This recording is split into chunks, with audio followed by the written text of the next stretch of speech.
everyone, welcome back to the Lochknits knitting podcast.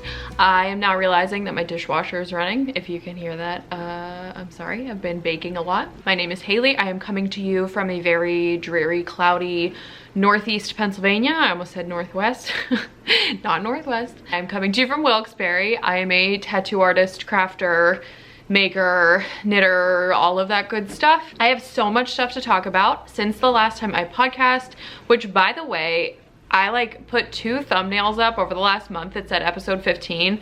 This is episode 16, so we're just like moving on from that. I like could not go back and edit the other thumbnail, just, you know, the episodes are all there. We have done Maryland Sheep and Wool. We did the bus trip down there. I will talk about that when I talk about my acquisitions and everything, but long story short, it was a wonderful time. I have a good bit of FOs, which is really exciting and fun. I'm also joined by Chicken Darling. Hello to you. I've got a steaming hot, like literally steaming hot cup of tea here in my little goose mug that Sock got me. I just like to show it off. It's just a cutie pie little thing. Hopefully that's cooled down by the end of the episode. I have a finished object, which is also part of what I'm wearing. I'm gonna take it off, and then when I restyle it and I can't get it in the exact same shape, just like pretend that it is. So my mom, I look so exposed. My mom got me 2 skeins of Noro yarn. I will put the name of the base. I'm pretty sure this base is discontinued anyway. I could be totally wrong about that. But my mom got me 2 skeins of this base. It is spelled Furisode. I have absolutely no way or like understanding of how to pronounce that, but that's what it's called. And everything will be linked in the description box down below. I showed this off on the podcast a few months ago, and I finally just sat down and made something with it. It's some kind of like summer-esque yarn. The fiber content is 15% wool, 40% cotton, and 45% silk. But like I said, my mom bought it for me. I think she recognized all of my colors, like the bright green and black and everything. There's some of that moody purple that I've been living with for a little bit. Reminds me of my DRK everyday sweater I made. This pattern is a free pattern. Oh, let me get back on my phone. This pattern is a free pattern I found on Ravelry. It is called the Step It Up Knit Shawl, and it is by Karen. So the intention, I think, yeah, the intention is to knit it out of a Karen cake, which is just that stripy like acrylic yarn that you can get at like Joann Fabrics or Michael's, like one of those, whichever one sells it. But I saw it and it looked like a project that you could just kind of like knit until you run out of yarn, and I do think that it is. And it's incredibly easy. It's very like memorizable pattern. I didn't even need to use it really after every like section. So each, if you can see like the little points here at the bottom, this is kind of in front of my face. Each point is a 10-row repeat, and that's literally the entire pattern. It was very simple, totally like TV knitting, and it makes this asymmetrical shape. So this side is a lot shorter, and then the side that you're increasing on is much longer, but it's cute. It's just like a little asymmetrical shawl. I kind of wanted it to be like a lighter, like summery shawl. Oh my God. I kind of wanted it to be like a lighter, like summery shawl because of the fiber content. Like this isn't, you know, something you'd wear for like extreme warmth or whatever, but it's light, it's cute, you know? I am often confounded by asymmetrical shawls, which like bold choice to knit one, I guess, but I am confounded in how to like style them or how you're supposed to put them on and wear them.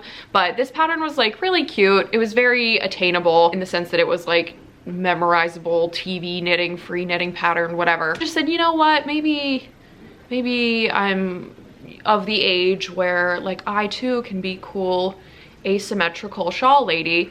And basically when I've been putting it on, I've been trying to not find like the center of the shawl as it relates to like the short side versus the long side. I'm kind of just like perceiving the shawl as like one long piece and finding the middle there and just sort of like throwing it on. I don't think that spending a lot of time like adjusting the shawl and like messing with it in the mirror is gonna like suit me. I am a busy woman. I got stuff to do. I'm just like past that era of my life where everything has to look like perfect and like, oh, my shawl is so whatever. So I'm doing more of the effortless, just throw it sort of vibe.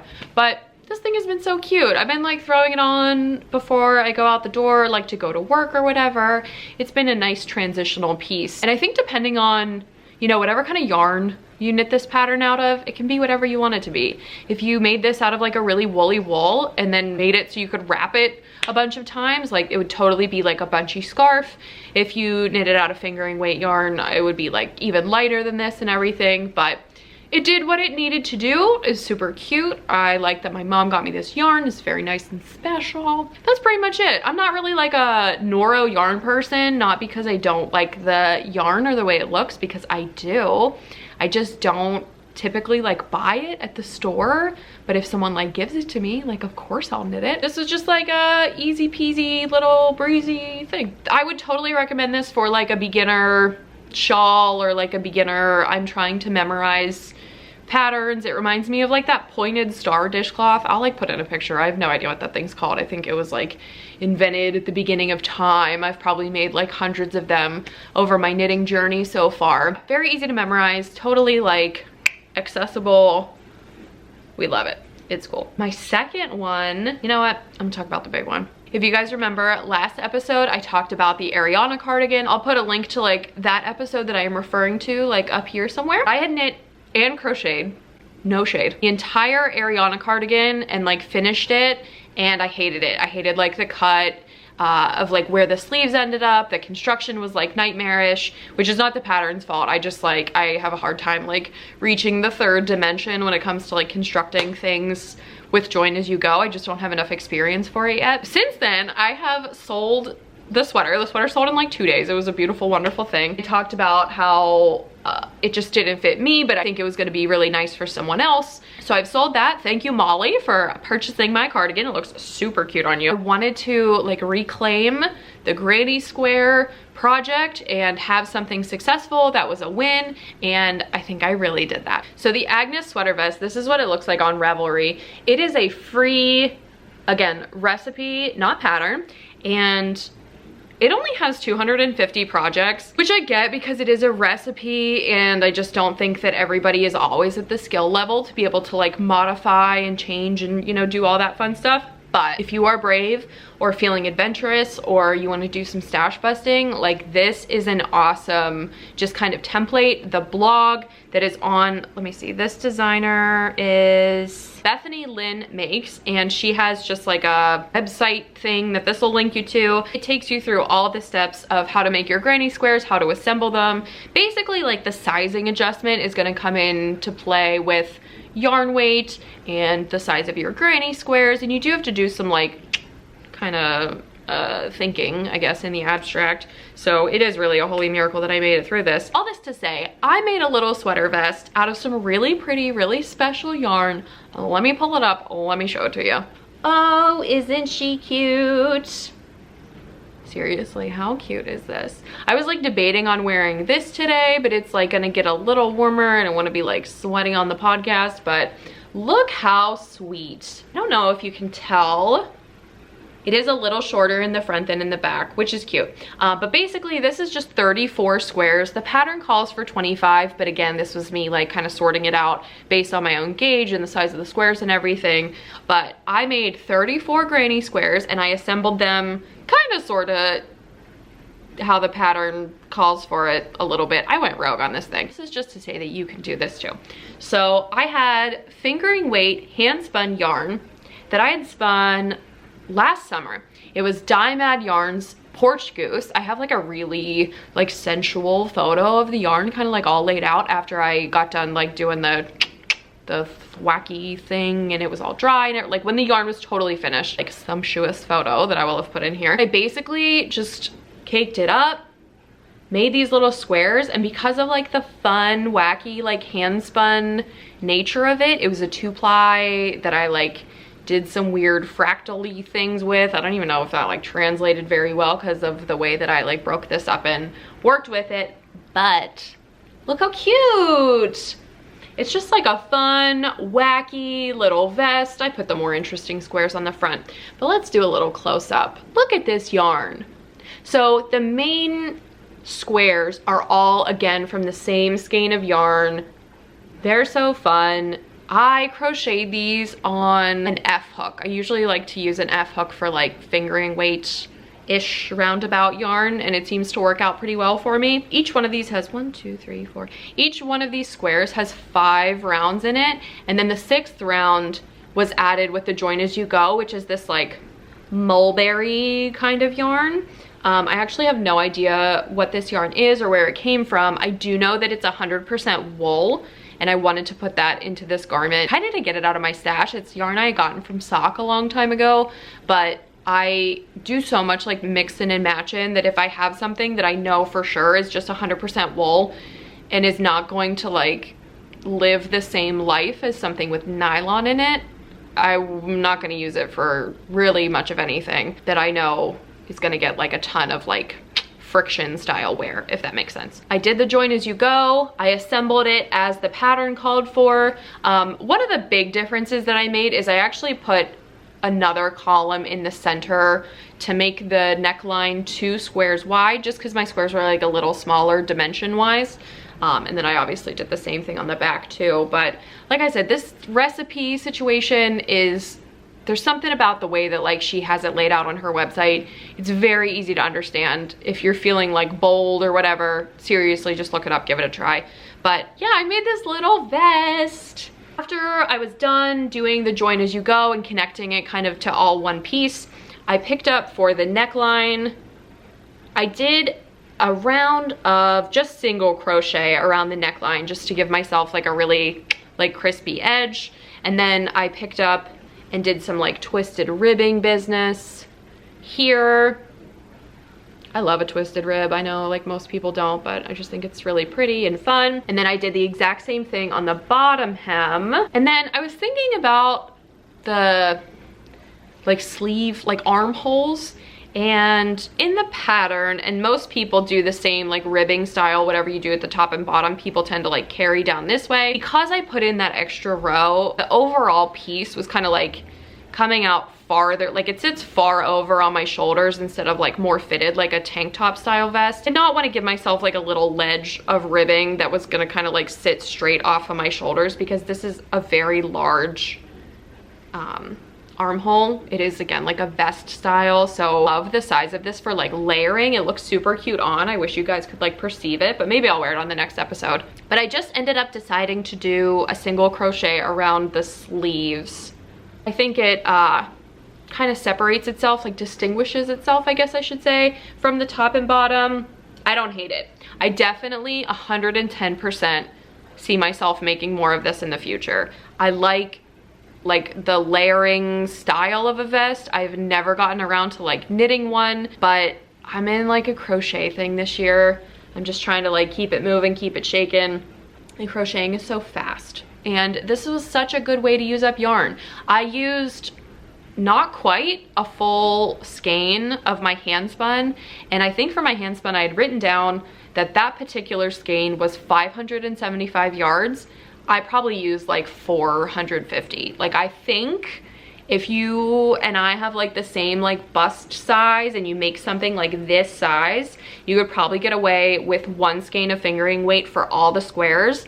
And then I used like probably about half a skein of fingering weight for the join as you go for the last round on everything, and the ribbing pieces as well. I think this is so cute. I love it. It's so fun. It feels very like artsy fartsy. I was pondering like what collared shirts I have, because the collar portion like did come out a little wider than I normally wear it, so I'm gonna have room for like a collared shirt, which is really fun and funky. Maybe wear this with a dress, I don't know. I've reclaimed my granny square project. I just really wanted to make something that would work out, and I finally did. I got to use some handspun yarn, which is always exciting and cute and fun. Big win on the crochet front. I have another crochet project. This is tiny, but kind of like long time coming, I guess. Nate is my boyfriend, and Nate has 2 young daughters. Well, one of them is not that young. Bella is the older of the 2, and she is so cute and like funky and stylish. She always has like her finger on the pulse with her little like bell-bottom jeans and her platform sneakers and all that stuff. So I felt honored when trendy, fashionable Bella said, can you make me one of those bandanas that you wear in your hair? And I was like, oh my God, yes, of course I can. So I asked her like vaguely what color she wanted. She wanted all white. And nothing is more of a buzzkill for me than working with all white yarn. So I found this yarn at Maryland Sheep and Wool. It was a little mini skein. I have no actual idea who it was that I bought this yarn from, so it's a total mystery. It was in a bin of mini skeins that were presented in such a way that I think they were like testers or one-offs or something, but it was a bundle of like 4 mini skeins for I think 27 bucks, and you put together your own bundle. So this was just a colorway I grabbed because I was on the lookout for something that was like white, kind of off-white color, Bella's little bandana. But look how cute. Okay, so if like from back here, it reads as like white. Her hair is very dark. I don't want anyone to think that I just ignore the wishes of these children, because I don't, but I just knew there was something more interesting out there than all white. So look how fun this is. Is it focusing? Look at like the color dimension here. The base that this is on is incredible. It almost feels like it has like a silky quality to it that I can't quite explain. It's very soft, it's very drapey. Honestly, out of all the like random yarn that I've bought in my life, I almost never care who it's from. I'm not like a repeat yarn buyer typically. I like to just dabble in whatever is piquing my interest.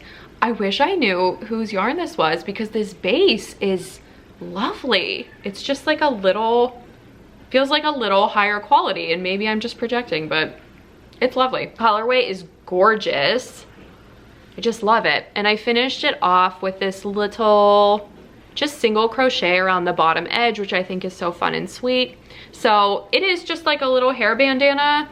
I use the same pattern all the time for any bandana that I make, and then I basically will just kind of adjust. The pattern is Granny Stitch Bandana. That's what I was thinking of. It is by Elderflower Yarn Crafts. I can see that my cats are having a cat battle right now. I have two cats. One of them is very mean, and the other one has like 1 brain cell. So the power imbalance is palpable here. This is the Granny Stitch Bandana by Elderflower Yarn Crafts. It is a free pattern on Ravelry. I highly, highly recommend if you are a crocheter or you're interested in making a little crochet bandana, because honestly, if you have like any kind of long hair and you just want it like back out of your face for the day, it's just such a mood. Just a cute little thing. Adorable.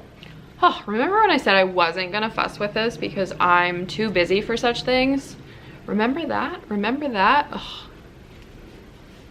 This is not a rousing endorsement for this pattern, but it seems like when I throw it on to walk out the door, I care about it a lot less than when I'm like looking in the camera.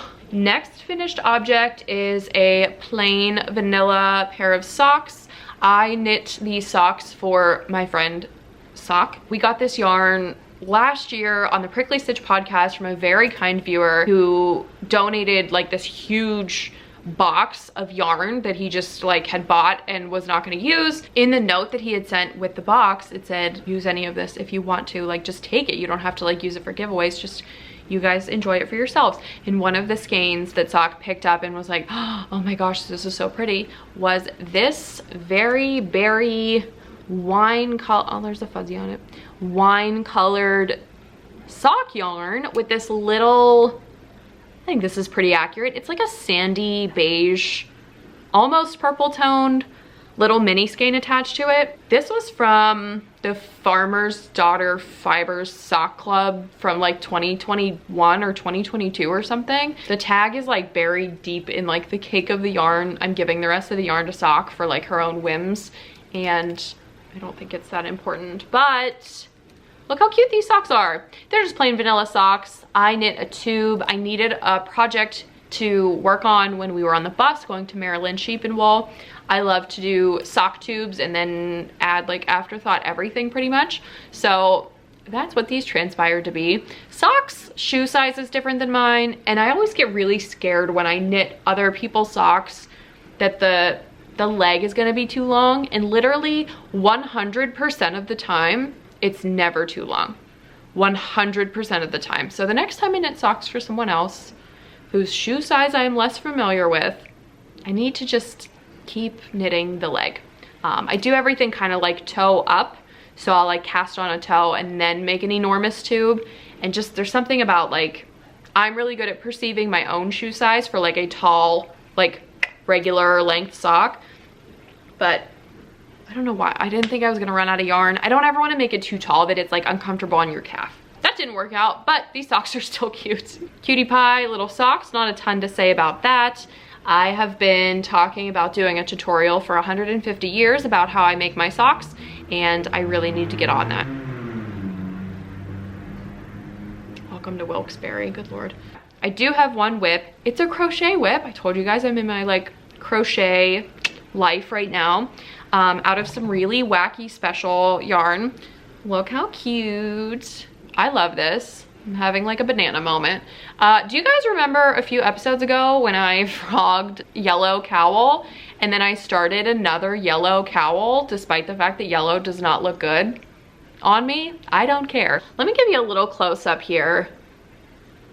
This color is not how it looks in person, but I really like this texture. So this is my first time crocheting the linen stitch.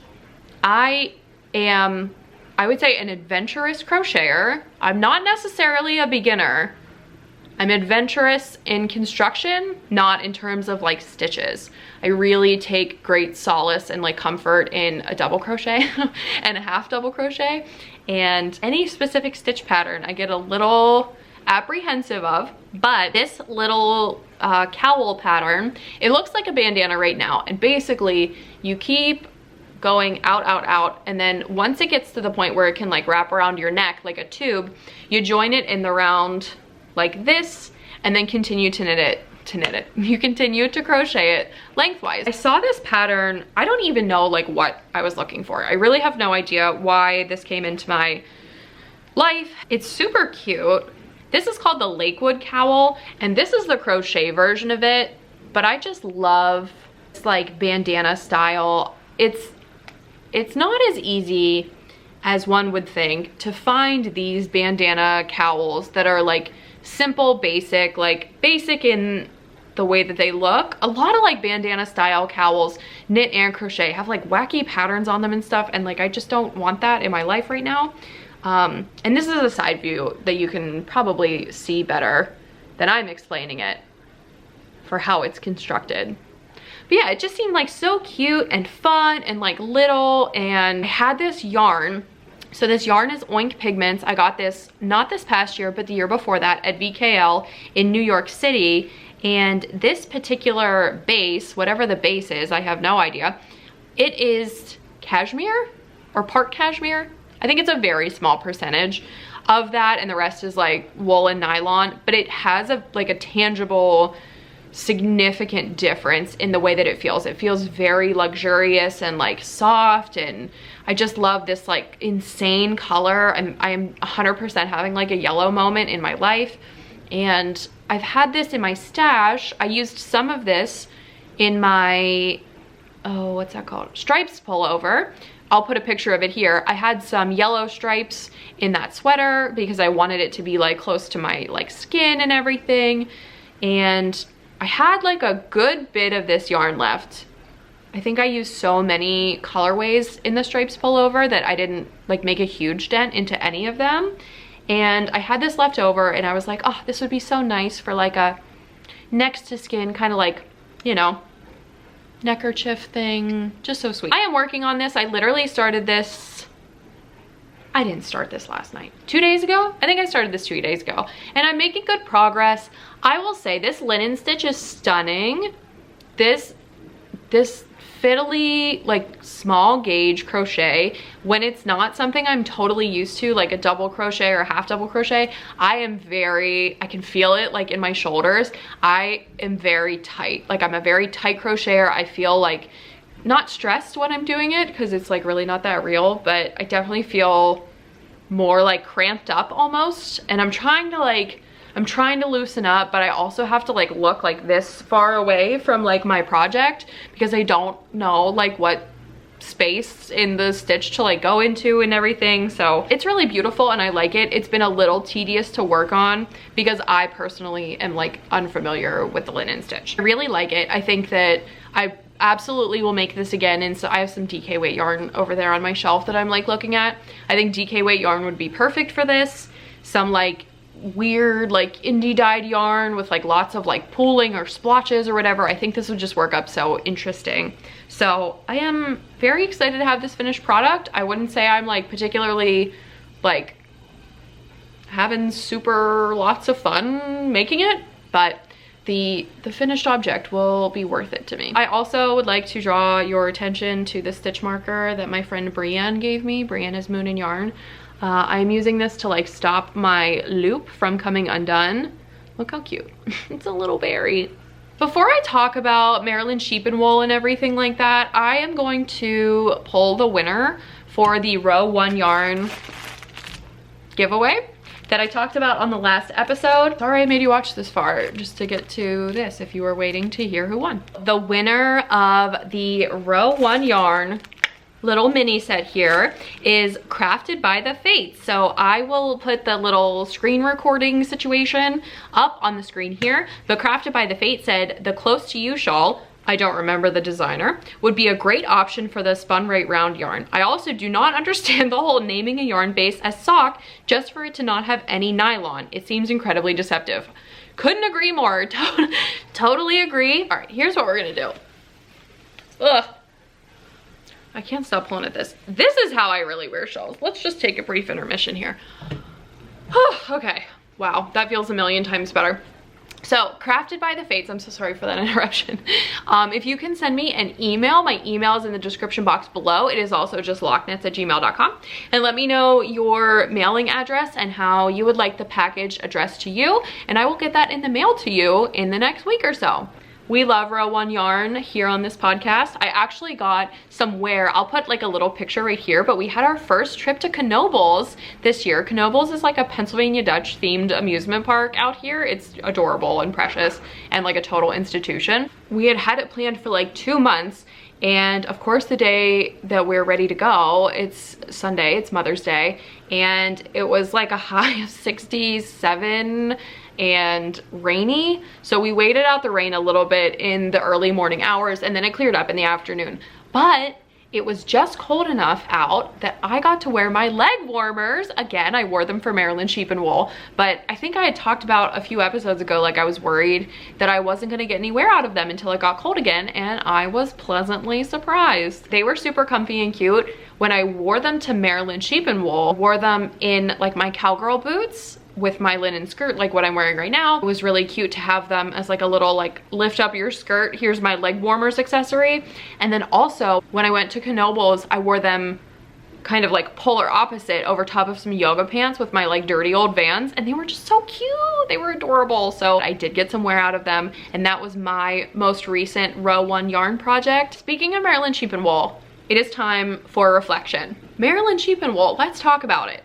First of all, hats off to Lisa. So Lisa is the owner of my local yarn store, Thimbleberry Yarns. I will put a link to them below because you can buy a lot of stuff online on Lisa's, like the website, like for the yarn store. She has like really cute merch and stuff. So Lisa, who's the owner of Thimbleberry Yarns, organized this bus trip. It was her first endeavor with like organizing a bus trip to Maryland sheep and wool from the yarn store. She like totally nailed it. Everything went off without a hitch. She had like breakfast sandwiches for everybody who wanted one. We like had the most smooth, seamless transition. Hats off to Lisa. That is not a small undertaking to like be responsible for that many people like traveling to and from. And of course, after we got like on the bus, we're settled, we're like on the way to Maryland. I'm sitting in the front, Lisa's sitting in front of me, and I was like, Lisa, are we gonna do this for Rhinebeck? And she was like, you know we're gonna do this for Rhinebeck. And I know a lot of people like say, for instance, this is for like you US Midwest people here, but like say you live in Ohio or Pittsburgh or whatever, if you drive to Rhinebeck, you're literally driving through Northeast PA regardless, just because of like the way the the highways connect, like to get to upstate New York. And for our day trip, we ended up meeting at a park and ride, which is a great place like to be able to comfortably leave your car. There was a lot of room. It wasn't like super crowded. We left early in the morning, so you kind of avoid traffic and all that. So even if you are not from this area, it makes perfect sense to like jump on this bus trip. You're gonna drive through here anyway, so you might as well have someone else drive you up for the day. All that to say, the bus trip portion of it was absolutely wonderful. Like I said, Lisa totally nailed it. Let me show you what I got from Maryland Sheep and Wool. It wasn't much, honestly. Like, it really was not that much. I think if you guys remember my last episode when I had that giant tear about like CC's wool and the like lower quality yarn bases, I was very picky this time around at Maryland Sheep and Wool. I was way more like, I was spending way more time like pulling on the yarn and like really like looking and perceiving the base.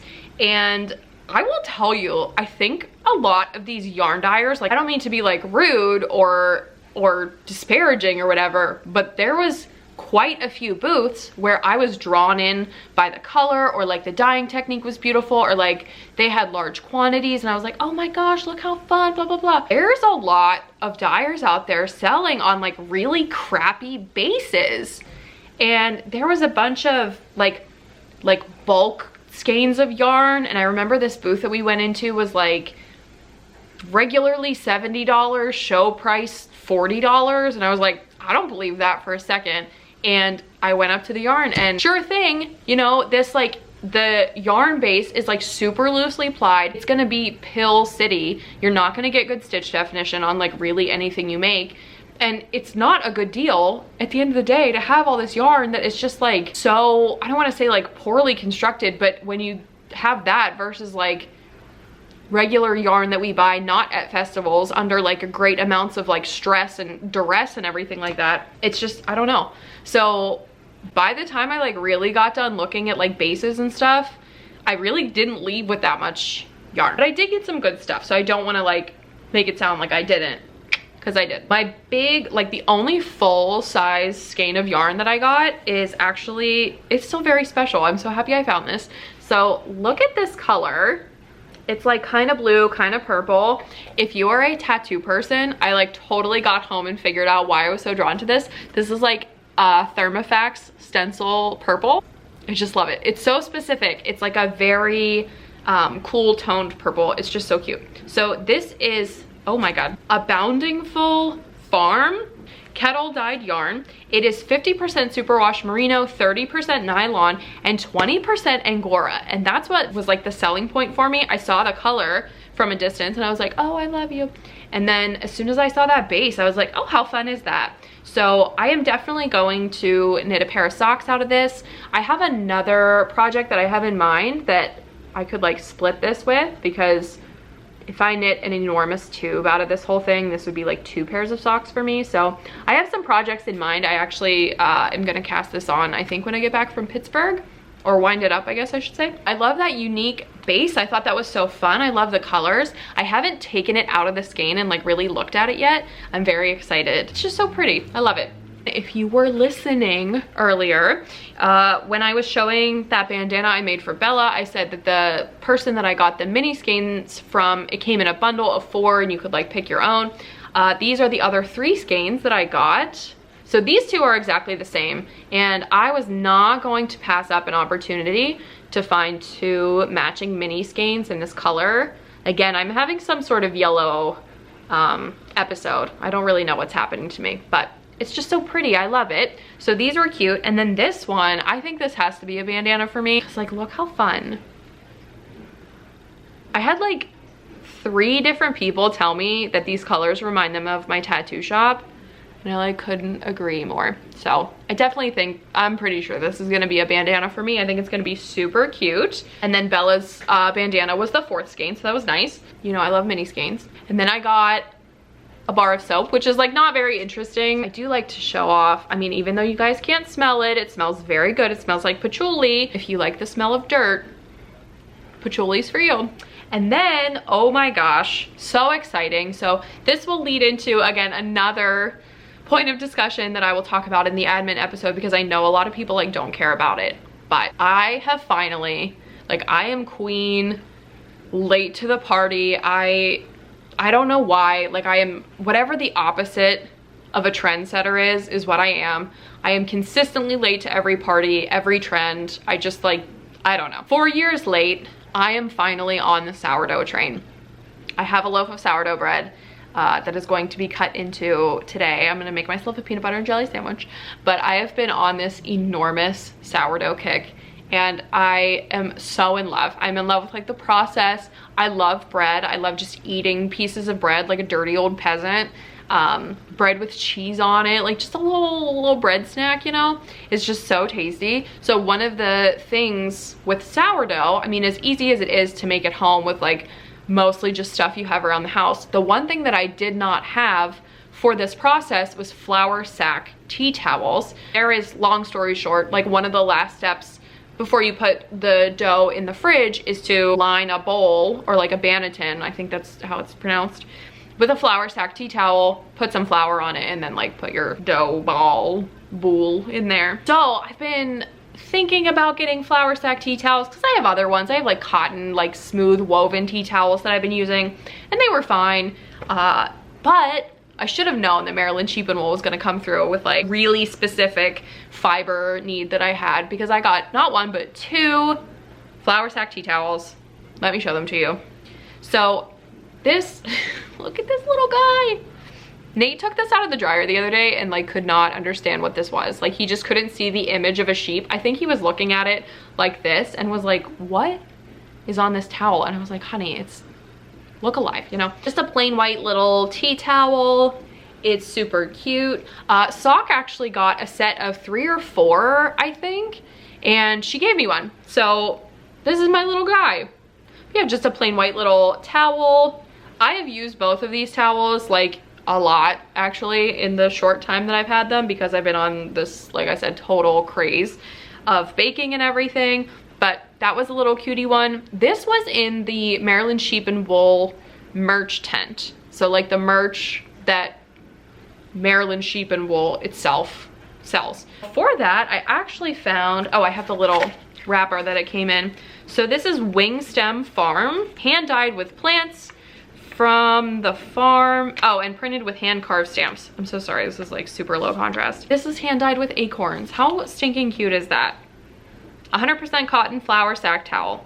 Adorable. This is so pretty. Look at this. I didn't realize that the flour sack tea towels were like an art form in and of themselves. Look at this. Isn't that pretty? I don't know if the color is showing up right, but it's definitely a blurple. The acorns must give this like really pretty like gray purple dye. Oh, I just love it. It was so sweet. Just something cute and fun. Like, am I putting like wet dough in this and then throwing it in the fridge and I probably don't see it anyway? Yes, but it's the journey, you know what I mean? We have all these cute little things for our cute little journey, and I am susceptible. This was really cute. I would definitely, the next time I go back there, I could see myself like really starting to collect flour sack towels now that I like sort of know what I'm looking for. I think the real thing is that they've been here all along and I just didn't know that they were. But I could see this being like a souvenir thing that I like keep coming back to. I would definitely go back to this booth again. I met so many people who watch the podcast, which is so sweet. I will put like just a running kind of like stream of photos here of everybody, because I was asking everyone if I could take pictures with them. We just got some like super sweet photos. It was all around, you know, the fairgrounds. The people were just like popping up and saying hi, which was so sweet. I saw Johnny Bo and Aquila. Actually, Johnny Bo was wearing a Lochknits shirt like under his sweater. Totally amazing. The photos will be here. It was just a blast. It was like really, really, really fun. We got to hang out with Brienne and Gail. We brought Melissa. She's also a crafter. You know, we're exposing her to this like realm of the universe, which has been super fun. Overall, like a total blast. If you are just here for like knitting content of sorts, that's pretty much it. I just have like little administrative stuff that I have to get off my chest and just put out there into the universe. The first of which is that I am going to Pittsburgh to work. My schedule is now booked, which is great, but I wanted to put the plug out there since this is coming out before the little event. I'm driving out on Monday and I'm staying with obviously Moon and Yarn, like the #1 Brienne, and she told me that there is actually a bring your own craft happy hour at the Moon and Yarn craft room. So I am going to be at the Moon and Yarn craft room happy hour. I think it's from 5 to 7. I'll put like the little thingy here. I'm going to be there. That's gonna be super fun. Then I am also later in the week going to be at the Moon and Yarn 1-year anniversary party. Can you guys even believe it? Because I can't. Our sweet darling Brienne has been a brick and mortar business owner for 1 year. So we are gonna go celebrate her at the shop. There's details on her Instagram. Gail is baking. That's all I'll say. I would highly, highly recommend showing up, if for no other reason than to do some yarn shopping and have a little treat. We are going to the Great Lakes Fiber Festival on Sunday. So very busy week overall, and I'm probably gonna be sick of driving by the end of it, but that's, you know, you gotta do what you gotta do for the yarn. We're gonna be at the Great Lakes Fiber Festival in Ohio. I have no other details other than all of us are going and it's gonna be fun. If you're gonna be there, please be on the lookout for all of us will be in attendance. Speaking of Ohio, I did want to give a shout out. I love, and I am going to start sharing more about when people who watch this goofy little podcast come and get a tattoo for me, because I think that's like so sweet and special and kind of what it's all for. But Shelby is a new friend of mine. We're definitely friends, Shelby, after that tattoo session, but we just had like a wonderful appointment. She drove out from Ohio. It was a 5-hour drive to come get 2 silly little tattoos. I will put them on the screen. It was so much fun. Totally, like, I feel like I have not had such great conversation in so long. Like, we were just like talking turkey about everything, and knitters just have like a special place in my heart. So that was a blast. Thank you for driving all the way out there, Shelby. That was crazy, but I am glad you made it home safe. I wanted to also ask the universe about Tour de Fleece. So this year, Sock and Brienne and I are getting our act together, and it's informal. We're not doing like an official team or anything like that, but I am like spiritually participating in Tour de Fleece. My understanding is that it goes from the duration of like the Tour de France, but you spin yarn the entire time. Can someone tell me, like, explain like I'm 5, how the, like if I, like, what am I tracking? What am I supposed to be tracking? Do I track how many yards of each ply I spin? Is it ounces? Like, just tell me what I'm supposed to do. We are totally on board with the idea of just spinning during that entire month and like really putting a focus on spinning. Heaven knows that I do have plenty of fiber that I need to go through, and I'm probably gonna get more at the Great Lakes Fiber Festival. I know.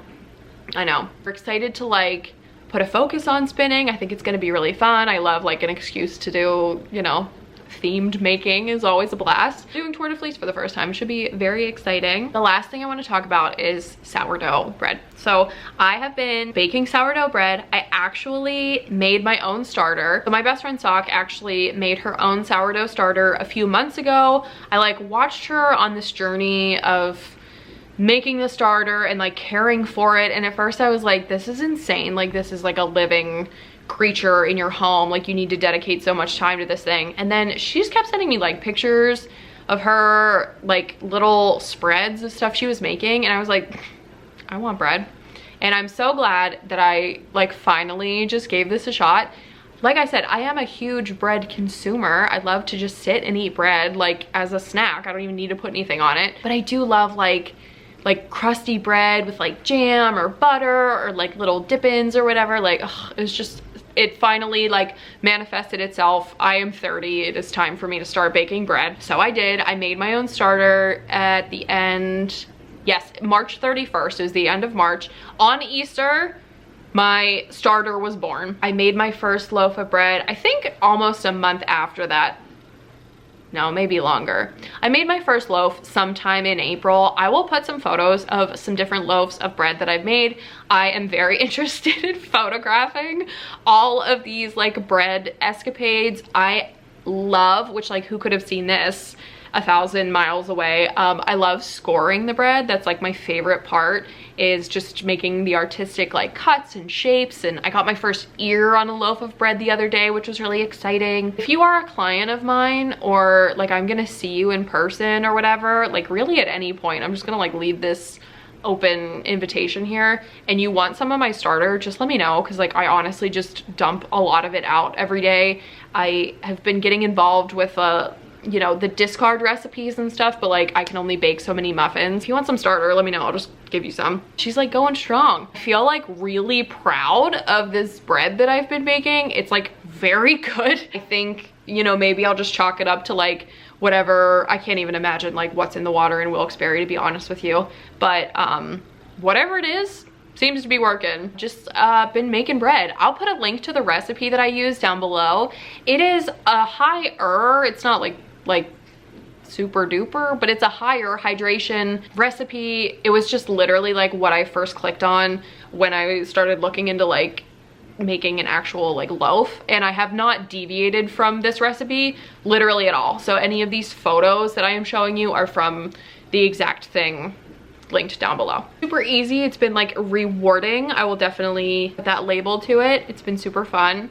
I am, like I said, going to have a peanut butter and jelly sandwich for lunch today. I just finished a loaf for us, for the household. I've been doing inclusion loaves. I made raisin chocolate chip, or make craisin chocolate chip or something. I did jalapeno cheddar. I'm actually bulk fermenting 2 loaves of bread as we speak, and one of them is this thing that Nate had an idea for, and I don't know how it's gonna turn out, but it's basically like a pepperoni roll. It's like diced up pepperoni and chunks of like hot Gouda cheese and Parmesan. Just love it. I love the whole like process of like baking bread, like really appeals to me. Everyone in my life seems to be really benefiting from it, which I love. I love like giving and gifting stuff, and everybody's been liking the bread so far. If you have any like sourdough experiences that you want to throw in the comments, like I read everybody's comments all the time, I would love to hear about it. If you have any ideas for inclusion loaves of like little stuff to put into your sourdough loaf, please let me know. I would like to dive into some kind of like honey oat situation. That just sounds really good to me, and I haven't really explored that yet. I know there's a huge overlap of like sourdough people and yarn people, so I know I'm like, you know, probably preaching to the choir here, but I love to wax poetic about some bread. I'm going to post this and get it uploaded well in advance of the Moon and Yarn craft room, you know, extravaganza, but just know that the Saturday, oh, what is that? So the 1-year anniversary party, which again, I will put another time on the screen here, Saturday, May 25th from 11 to 4. It's gonna be such a blast. Sock is driving out. Like I said, Gail's gonna be there. We're gonna have our lady of the hour, Brienne, Barn Daddy David. I know you guys are like a big fan of Brienne's husband. Like, it's gonna be so much fun. I probably won't be podcasting again for like another 2 weeks, just because I have this whole like Pittsburgh trip, and then when we get back, we're gonna be like busy with, you know, Penny's winding down with school, Bella's graduating and everything like that. So busy couple weeks like coming up, but I appreciate you hanging in there so far for this one. And I will see you on the next one. Bye.